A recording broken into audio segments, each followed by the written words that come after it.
That's right, it's the Rated RR podcast. This is Yaul Raushan together with Rish Roshan Rai, and we are pleased to be in the company of a man who recently achieved 100 caps for Singapore. He's on to 101 now. Safuwan Baharudin joins us from the Lions Den. Safuwan, how are you? Hi guys. Yeah, I'm good. Thank you. It's been tough lately due to so many things, and some people might think that it's easy for us to be in a competition and just kick around and hopefully the results will be on our side. But actually, it's physically and mentally tiring for the team because we are just stuck in this bubble situation. It's coming to our third week, and we are 21 days here together as a team, and it's a challenging period for all of us. But we are trying to occupy certain things that we can out from football, and hopefully we can go through this right till the end. Yeah, I mean, we'll get into all of that definitely throughout the chat. But let's start on quite an interesting, exciting, positive note here. And I wanted to ask you your thoughts on achieving that 100 caps for the national team. Yeah, I spoke to my wife about this a couple of months ago. We were quite disappointed because I could have achieved this at the age of 28. And the last time that I had a solid appearance with the national team was back in 2019, just before COVID started. And I was away from the team for quite some times, and the last time that I was back with them was the last preparation, which is in Dubai. And that was quite a short period of time because I needed to rush back to Malaysia for my quarterfinal. And it's overwhelming. The last 10 years, there were ups and downs, and it took me quite some time to really settle down with the national team at the early start. So I was there in 2010, making my first debut in the King's Cup against Thailand, and then on, I couldn't really recall, what really happened the last 6 years, especially. So it was quite a fast pace for me, but to achieve something like this, right in front of my very own family and the fans, and especially with the players around me, it's something that I will bring me, quite some time with me. Safuwan, you are incredibly composed. I see you on the pitch. I think you're super composed. Even with your answers, you're so composed and measured. I love it. I've never spoken to you, and that really stands out. Going back to the 100 games, of the 100 games, is there one 101, sorry. Is there any one game that stands out for you? I think back in 2012, when we won against Thailand in Jalan Besar, the year that we won the last Suzuki Cup, I was down with high fever, and I spoke to Coach Radi about this just before the Thailand game, and I was in Amara. We were there for the competition, and he asked me to go to see the doctor with cut pizza, and I went, and then I was really, really down with high fever. I think at that point of time was 38, I think. Wow. So I didn't went for the team breakfast, team lunch, and also the team stretching. So he just wanted me to rest until high tea and also the last meeting. So that really stand out for me because I tried to play my role, for the first league, and eventually we got a 3-1 win. Oh, fascinating. I mean, completely different times. Last time Fever still can play. Now Fever is like the world completely stops. Stay in your room. That's it. Don't come out. No chance. Crazy, no man. chance of playing. But let's look at the competition now. And to me, in my perspective, I think you guys have done really well. to achieve the main target, which when I spoke to Coach Tatsuma, the first target was always get out of the group, go into the semi-finals. And the fact that you started off the competition really well, those first 3 wins, I think raised a lot of people's expectations. But from my perspective, I'm just satisfied, and I think we should give some credit to the team for making it into knockout rounds and not too far away from the finals. But before you get into the finals, you're going to be coming up against, in my view, very strong, exciting, hardworking Indonesian side. What are your thoughts on the Indonesian team? Yeah, I think the advantage of this competition is you get to play first, and at the same time, that's a glimpse of the Group B, B teams. So when we started this competition, every time when we have the chance to see the opponent from the other side, we always sit down as a group, just the 3 or 4 of us, just to catch the glimpse of Cambodia, Laos, and also Vietnam, and Malaysia, and also Indonesia. So what caught us was a different side of Indonesia. The last few years that we see Indonesia is they are more not tactically disciplined, but you see now they are more organized. They have good young players who can go the extra miles, and this is something different from the last few years from the Indonesia team. But we we are strong as a team, so we have to be confident against Indonesia. But we know that they will take us for a run, and we have to be physically and mentally strong. And this is something new for us because we don't face any teams in our group before. So it's going to be a 50-50, 2-legged, and whoever is strong mentally and physically, I'm sure they will win the game. Have you spotted any potential weaknesses in the opposition, or on the other side of it as well? This is a double-barrel question. Have you spotted any players who you guys should keeping an eye out on? Sorry. Yeah, I don't always how do I say this? I don't always look at the winning stats because whichever as the years goes by, in my playing careers, I don't really try to spot on a weakness because whenever you try to spot a particular weakness, that particular weakness will come into a potential advantage for them because they have players to cover.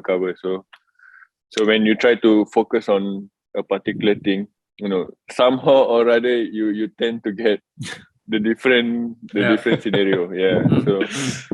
So you have to be completely general in terms of how to approach the game, and as much as you think of the opponent, we have to really think about ourselves. If we as a group can come out together, that will be a bigger factor for us, and they are definitely thinking about us, and at the same time we are also secretly thinking about them. So we have to be, to me, it's more of a physical game because we know that they will take us on a run, and they are one-on-one better situation. Compared to other teams, I think they are one of the stronger teams. You talk about watching the games and the semi-final opponents, right? I want to know if there was any relief at all in the camp that it was Indonesia rather than Vietnam, because it went down to the wire all the way until Sunday, right? So was there any relief? Maybe a slight relief. I think not many footballing fans who watch this tournament, favor them to be top in the group. And even if you see after the match, Vietnam were also quite disappointed in themselves, not to top in the group. So I mean, the other side is also a challenging semi-final, and but for us, we know how they will come, and definitely Vietnam is one of the strongest teams and also the contender to win this tournament. But if you were to face teams like Indonesia and Malaysia, they are there with us for quite some time, and we know how to set ourselves. And like I said, at the end of the day, if you don't turn out well for the game, if things don't go our way, we can say 1,001 things. So it's all down to how we are ready to approach this game. Yeah, it's going to be interesting. This is going to be a fascinating game between these two sides, Singapore and Indonesia. Yeah. I want to also talk about tactics a little bit very quickly, because what we've seen in this competition, from my point of view, we've seen a few different tactical trends. We've seen flexibility within some of the teams. We know Indonesia have shown different sides to their game. Sometimes they can play with a five at the back. They showed that against Vietnam. They showed that in the second half against Malaysia. And then sometimes they're very aggressive and they're very attacking. We've seen the same from Thailand as well. We've seen the same from Singapore. Sometimes you guys play with a back four. Sometimes it's a back five. Safuwan, which one do you guys prefer? Which one do you think the team is strongest at? Whenever we try to play a back five, we always get this negativity from other people, and it's always not a good sign, because people tend to see us as a defending team. But in a football formation, sometimes you see it's already proven that Indonesia are doing it, and they did well against Vietnam. And to see Indonesia do it, in that form of formation, they got the result that they wanted. But it's how you and your team decide on how you guys want to play it. So, but for me, yes, when you play five, it's potentially three when you go for attacking, and five in midfield and two up front. So some team might not get this right, but I think we did really well, especially against Philippines, and that is something that we can potentially do this when we get to a certain result. And but for me personally, 4-4-2 or 3-5-2 or 5-3-2, it's all depending on how Coach Tatsuma wants us to approach the game. Speaking of tactics, there have been two key injuries to two players in the short space of 3 weeks that you talk about. Gabriel Quek quite earlier in the tournament, and then Shakir Hamzah more recently. You must have spoken to Shakir. How is he doing since the news broke? It's been tough for Shakir and also for Gabriel. And Shakir has been tremendous for us for years. And we know the potential caliber that he can bring to the team. He's going up and down, the entire 90 minutes. And it's frustrating because these are the two players that we not say rely the most, but they are the player that has been there longest for the team. And especially for Gabriel and Shakir, this is something that you want to prove for your future. And I thought that Shakir deserves to be where he was before. And it's gonna be back to the drawing board, to see who is the best to replace them. And I think we have full faith with the players that we have, to cover them. And it's down for them because they are down with serious injury. And the good thing is they are still here with us, sticking together, bringing good moral support, with the circumstances that they are facing. So we wish them all the very best, and hopefully we can fight for them. We talk about after you, Rosh. Carry on, Roshan. Carry on. It's okay. After you. No. Go ahead. I was going to ask about the Thailand game, but carry on. I just want to ask, you talk about them sticking with the play, the two injured players still sticking with the team and all that. There's a lot of positive vibes around this squad. So I want to bring something positive, since we talk about injuries and quite negative, right? Okay. The positive vibes amongst this squad, is it as real as it seems on social media and being reported? Yes, if Roshan should know, we whenever there's changes to the team, players that coming in and going out, there's always this potential positive vibe, and there's always things to do in the training camp, and we always occupy our time, trying to be more positive after every setback. And living in here for the last 3 weeks, what else you can do? And people think that we are just in here sleeping, going for our meals, and being back to our room. But we always try to be positive. Try to sometimes we order the healthier food just to get the bonding going. And also when we have our cheat day, we will try to order something for everybody. And Dapur Hassan. Yes, Dapur Hassan especially. Dapur Hassan is quite that's Hassan Sani's Nasi Padang shop for those of you who don't know. So it looks like his food is quite popular among the players. Yeah, this is something that can actually break it, or crush you. And we have only us in here. Like we said before, we are here trying to fight right to the very end. And people might think we are just picking up this positive vibe, but it's all true. We are a team which will fight for everything. And whatever negativity that we hear before, we always come as a group. We try to calm things down, and whoever have something to say, just be upfront. Yeah, I think this positivity thing is something that we spoke to Tatsuma in one of our earlier episodes, and he touched on the fact that when he was selecting the squad, he wanted a group of guys who would have personalities that could match together really well, because as you said, it's mentally and physically tough being in that bubble. And you guys are together, you see each other so often. It was so important for you guys to get together. I want to touch on an interesting point that you brought up about the negativity. Yeah. To me, again, as I said, most of the things with the Singapore national side for me have been positive. But after that Thailand defeat, suddenly there were people talking about how things were going downhill. And, it may have been a small section of fans booing the team at the end of the game. Was this at all sort of addressed in the dressing room? How did you guys deal with this? I think this is not the first time that we face such incident.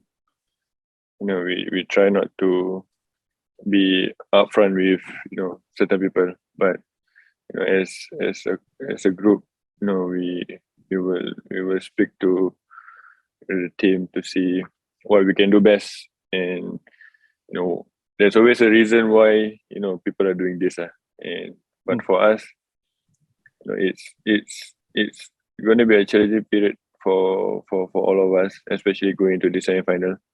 People are expecting us to do even better against Indonesia, and it brings a little bit more of pressure shot for all of us, because even with the booing incident, right after 2 days, people are queuing back to see us in the semi-final. And it's a two-way thing, Roshan. And people might be there to support us. People might also be there to boo us. But it is part and parcel of football. We are paid to do this job, and they have every single thing to say, because they're also paying their tickets to watch us. So some people on free ticket, complimentary, and then go there also. But I always tell the boys, this is the situation that we are in. If we can make it to the very end, people will start to believe in us. And I know secretly they believe in us, but they don't want to show it, because maybe they want us to come out with a better performance, which we all understand. But in a footballing form, only you as a team will understand why are we playing like this, why we turn out like that. And might not be the same thing as what other people would think, but we just hope for a better performance in the second league. Yeah, Safuwan, I got to ask you this. Everyone outside has had their opinion on performance versus results and things like that. What's your opinion on how the team has been doing so far? Yes, I think this is more a different side of Singapore team. When I was back in the last few edition, we always go down to the very end. And since I was there in 2010, we lost against Vietnam, which we needed a draw. And then in the group stage in 2012, we were losing to Laos, and then we came back winning 4-2, I think. And then 2014, we lost to Malaysia 2-1. And that is also the decider. And then going on to 2016, we lost to Philippines. And then 2018, we lost to Thailand. And, after so many editions, this is the only edition that we secured, our first 3 games and, secure our place in the semi-final. And the performance is not what we love to see. Honestly, from Coach Tatsuma point of view, we know that we can deliver a better performance. But I thought that this is something that many teams will face, especially in a tournament. You will face up and down in terms of the team performance.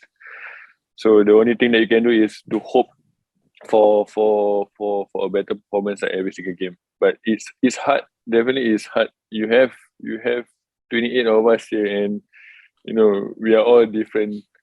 And we might feel that we are ready for the game, but if everything doesn't go our way for that particular player, we have to cover one another. And what makes a good team is you have to be there for everyone. And this is something that not many players can come up with, especially in a team. And we don't have good scorers or good defenders or good midfielders like before. And if you see our stats, we don't have like Khairul Amri or Shari Shah or Alexander Zurich who can change game.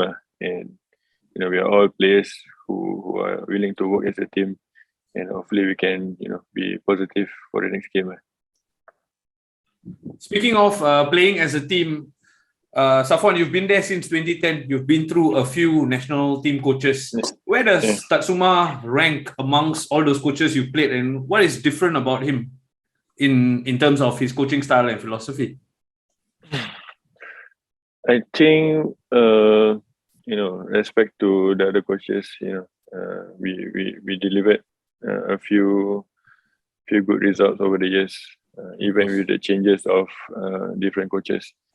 And the thing about Coach Tatsuma is many people would think that he is a very stern coach with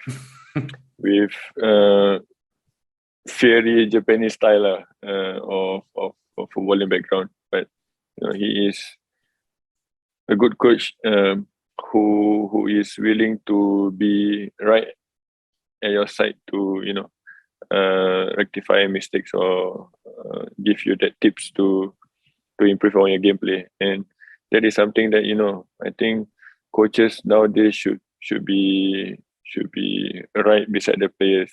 So in terms of coaching them, not just verbally, but also you have to be there physically.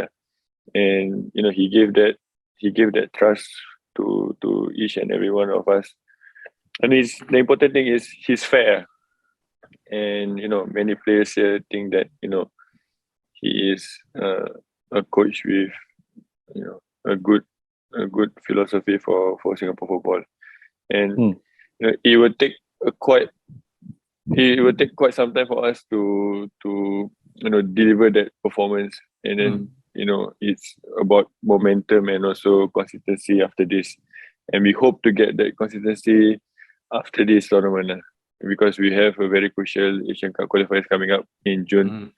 And that will also be the next target for the team. And hopefully then on we can see a better Singapore side. Yeah, that's a big one. The Asian Cup qualifiers as well. I got depending on who we get in the draw, I got big hopes for you guys as well, man. So let's see what happens there. But let's focus on the here and now. Let's focus on the business that we've got ahead of us. You mentioned the positive vibes in the squad, and this one actually is a question from Raushan, because I know he stalks all of you on Instagram, so he knows exactly what you all are doing. Apparently, Do my job. Zul is the resident barber.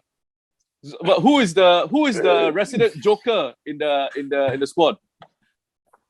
Yeah, so Mamat is the resident barber now. We are here the last 3 weeks.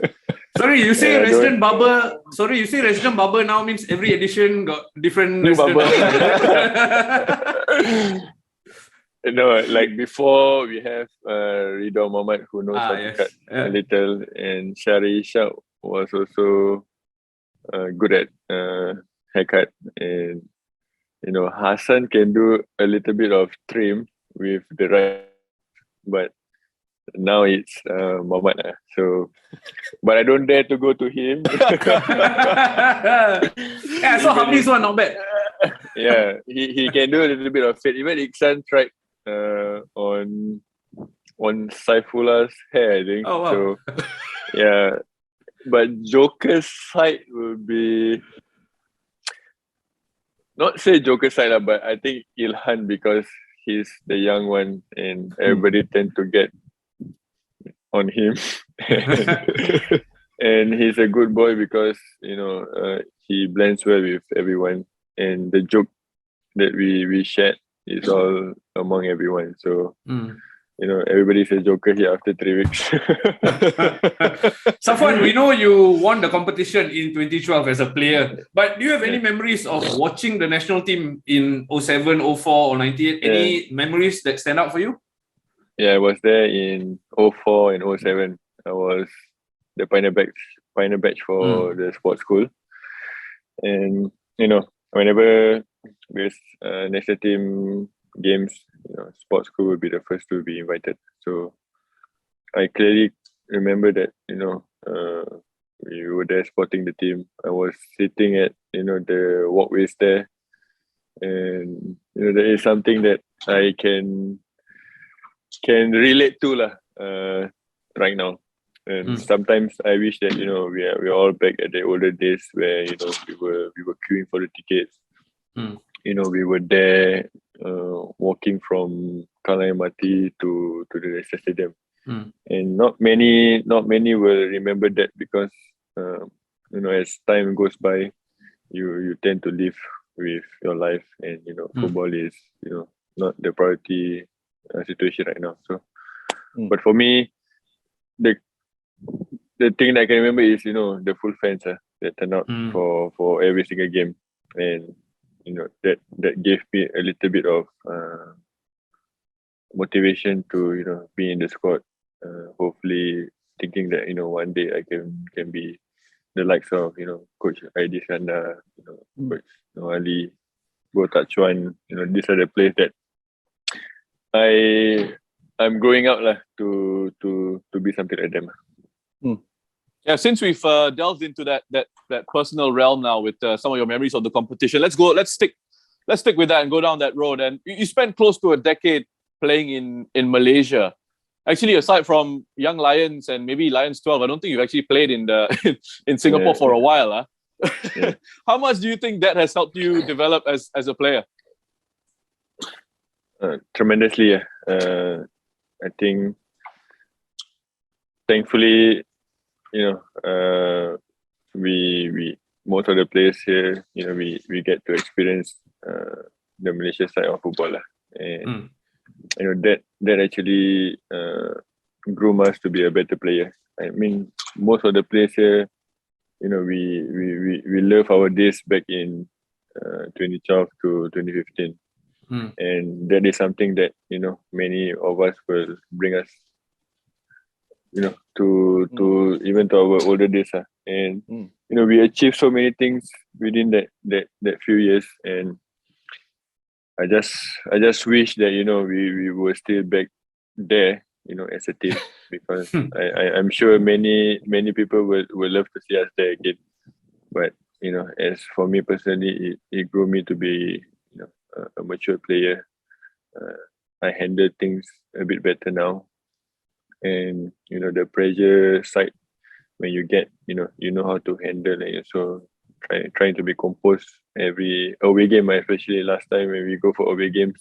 They will prep us, playing at Ipoh will be like this, playing at Kota Baru will be like this, playing at Paroy will be like this. So, as years went by, when you collate every single thing, you know how to, play your game right. So I actually that actually, stood out in me, and I that's why I'm still there even till now. So, when we talk about your career, we talk about the highs, the moves that made sense. I also need to touch on the moves that possibly didn't happen or fell through. Do you have any regrets at all, like anything that didn't happen, or what are your thoughts on that? In my career, is it? Yes.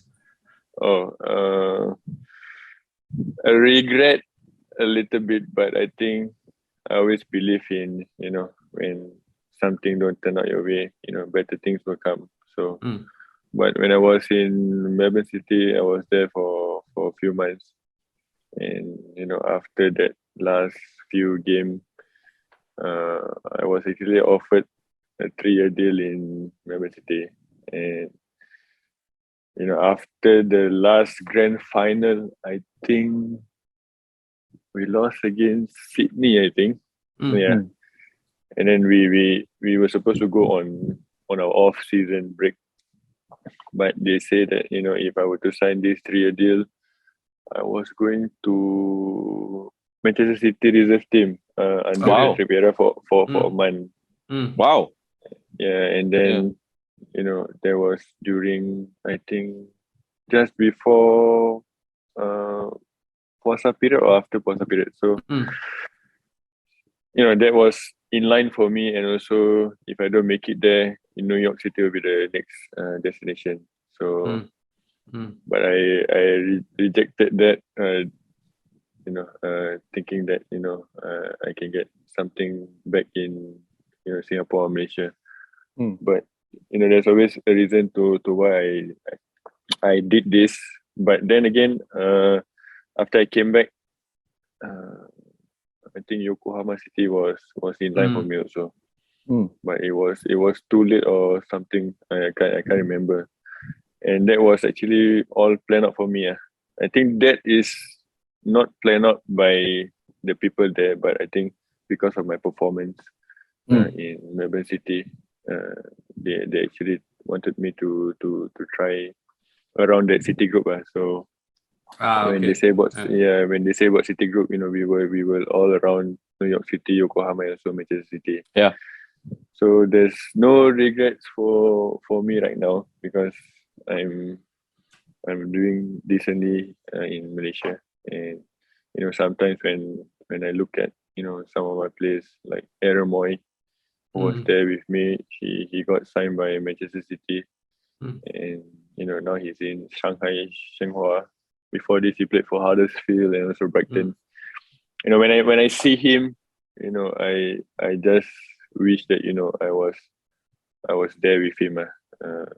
Maybe I could have taken that path the same as what he chose, but it's too late now to think about it again, because whenever I share with players, especially my time in Melbourne City, I always tell them to believe, because when I first went there, nobody believed in me. So they would test you everything, from your playing style to outside of football. So sometimes when you don't get that opportunity, you don't really get to test yourself. And I always think that, what if one day I chose that path, and I might be playing in New York City, or even in Manchester City, or even in other lower EPL team. So, which I think I would have given that opportunity, if I've taken that path. But this is something that I always tell the boys to believe, because once you are there, it's about you. So it's not about anybody, and it's whether you can actually deliver it week in, week out, and consistency and also how you going to approach it is going to be a mental torturing game lah. So it's how you going to overcome all of that. Yeah, listen, young players out there, man. Listen to Safuwan. If you get an opportunity to go overseas, take it and fight your way through. Safuwan, listen, we're I know we're running short on time a little bit here because you got a team meeting coming up in a few minutes. So I think we want to run through a few things very quickly with you. I don't want Tatsuma to message me and say, leave my player alone. Very quickly, do you see yourself possibly returning to the SPL or Singapore sometime in the near future or closer towards the end of your career, perhaps? Maybe. I'm still contracted to Selangor for another year. I wish that I was back here because of this COVID situation. The only thing that I can think of is to come back because of this COVID situation. And I actually spoke to my wife, because I was away for quite some time, and I feel pity for the family. It's now whatever you do is all about the family. It's no longer about you. So I've got two kids now, 5 and 2. So this, especially my first one, it's hard for him because whenever he's in school, he see other father, his friend's father fetching or sending their son to school.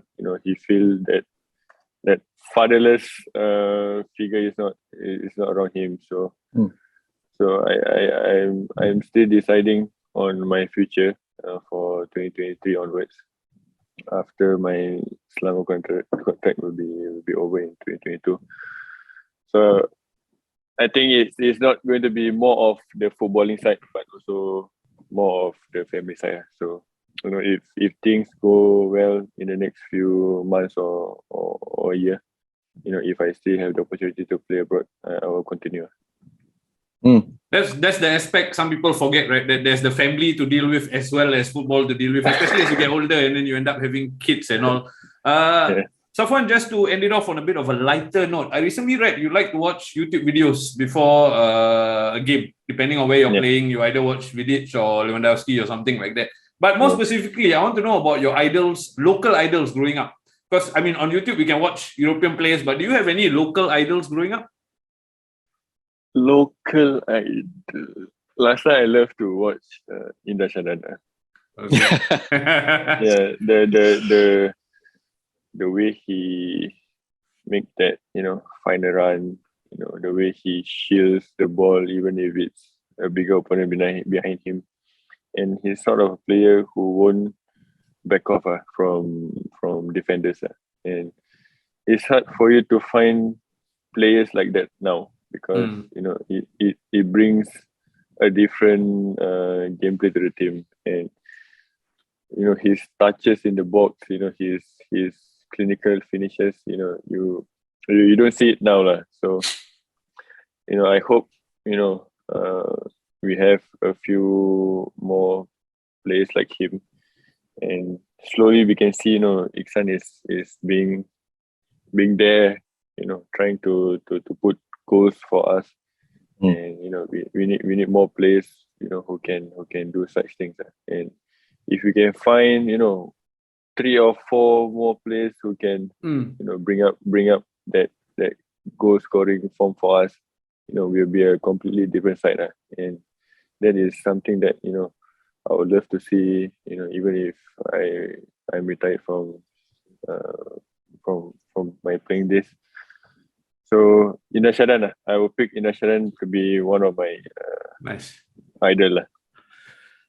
That's great to hear. Look, Safuwan, you've been so honest and frank and kind with your time that now we're going to move it on to YATA, which is you asked, they answered, and the fans who submitted the questions will be praying that you're as honest and frank with the answers. So, Roshan, let me kick us off with the first question.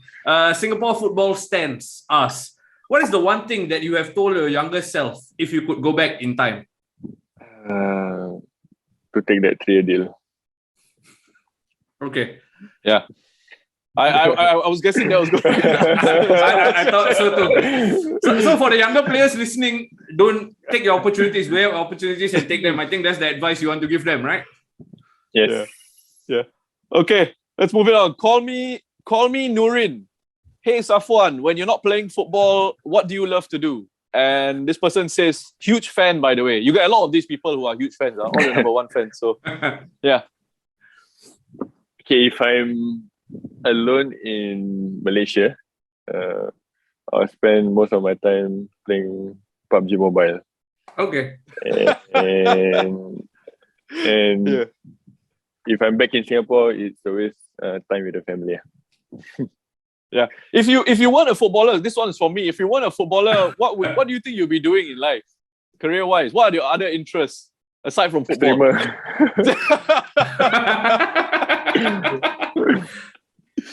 I see myself probably being a streamer. Okay, Wow. cool. Yeah. Okay, Ken.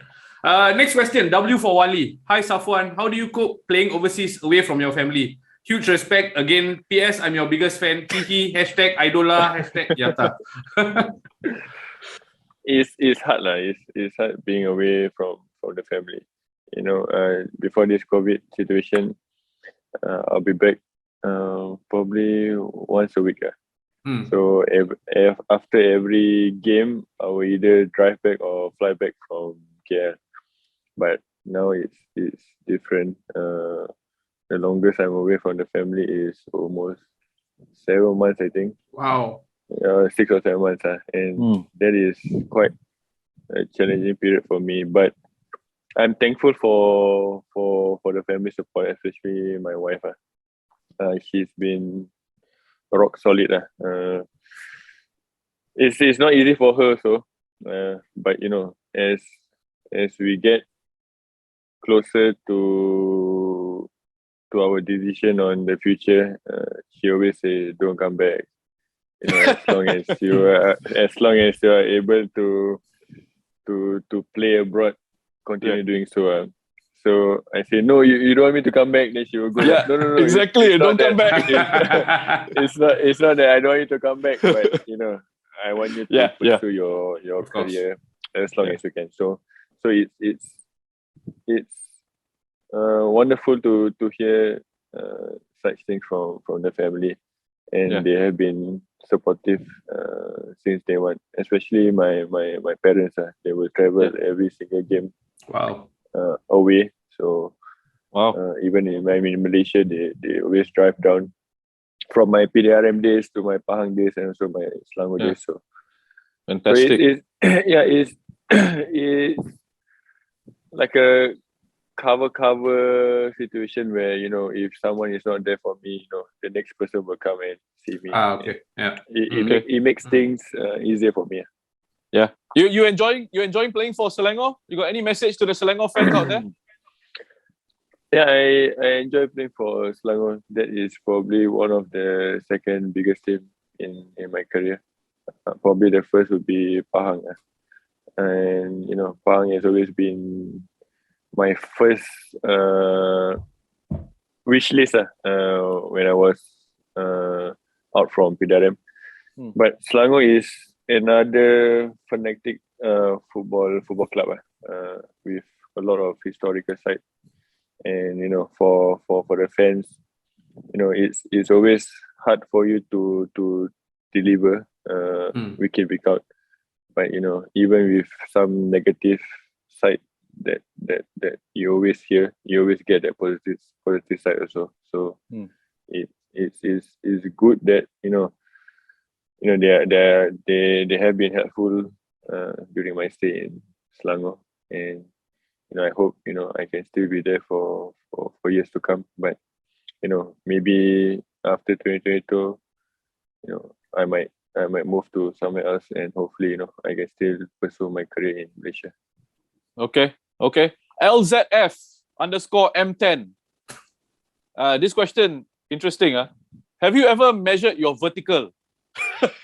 If yes, I okay. Don't get your mind in the gutter. I know what Rafi is thinking already. Vertical only. His mind going in the gutter. He means your rated vertical RR, right? He means your vertical leap. I'm sure that's what he means. If yes, what is it? Thanks for clarifying, Rosh. 183, I think. 183. Yeah, 183. Yeah. Whoa, that is Wow. almost my height. As Man. tall as you. Yeah. Your almost. Yeah. About 7 centimeters lower than shorter than my actual height. Yeah. Wow. Brilliant. That's impressive. Moving on to the next question. Hafizuddin Zulkifli, Iceman. Safuwan, you have an insane level of composure when you play, and it's quite a rare trait among players in your position. How did you train or work on that aspect of your game? This is hard for me to answer. I get this a lot, and I don't know whether this is something that you guys would believe after hearing this, but when you play over the years, when you meet international players, you try to relate them on how they play. So so when I see like Sergio Ramos, when you see Vidic, you see Mbappe, these players are so ego in terms of they have that ego in them, and also that the arrogant side of them. So when you play with good players, even if you are not good, you try to be as good as your other players. So I heard this before, from a particular coach. I don't want to mention his name. He said that you have to have this ego side in you. When you bring this ego side, it's not those bad ego, but that good ego in you. You have to bring that that so-called that confidence to be in your game. And if you know how to master that, and then that skills will come into place. So if you see players from Thailand, they're doing it.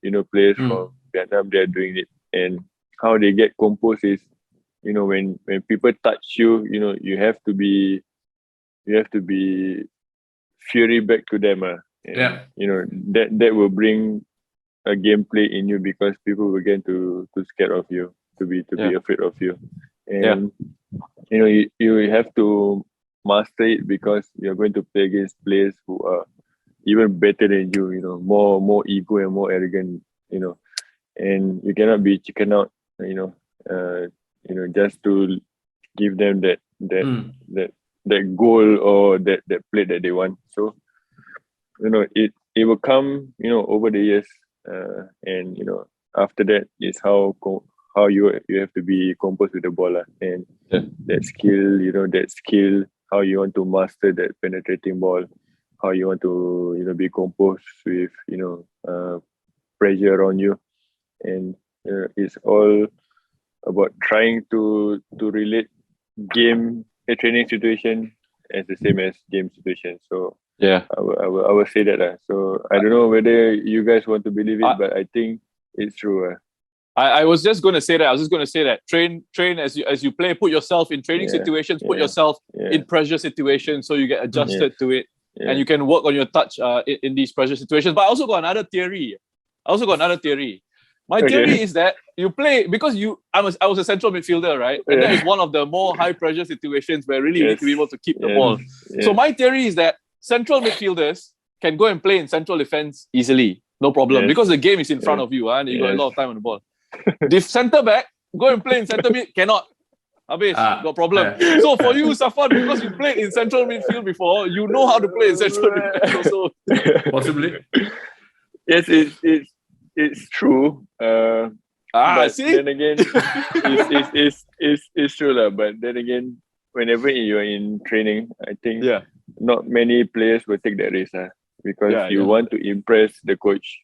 So you don't want to be left out because you are making too many mistakes. But at the back of your mind, you also must think that the the coaches are also looking at you, whether Yeah. you are willing to take the risk, whether you are willing to learn from your mistakes.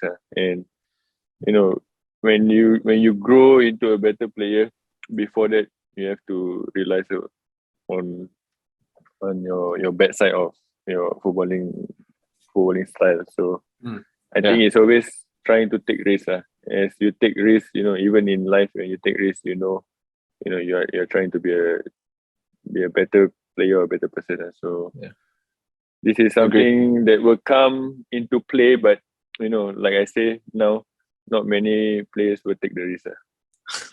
I think Hafizuddin Zulkifli got the best answer for his YATA question ever. That was so holistic from the mental aspect to the playing aspect. He got two answers in one. Sorry, I know Hafizuddin, you didn't ask me, but I just entered my answer. Rosh, you want to take us to the next question? Josiah is asking, what was your favorite Lions 12 memory?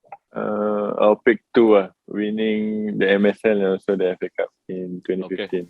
All right, Safuwan, thank you so much for joining us. I think you've been so kind with your time and your answers at great length. You've given some great answers to the fans as well as to us. For all those listening, continue to share, subscribe, and make sure you subscribe because the AFF Suzuki Cup is reaching boiling point, and Roshan and I are going to keep the good content coming your way. Thank you so much. We'll see you soon.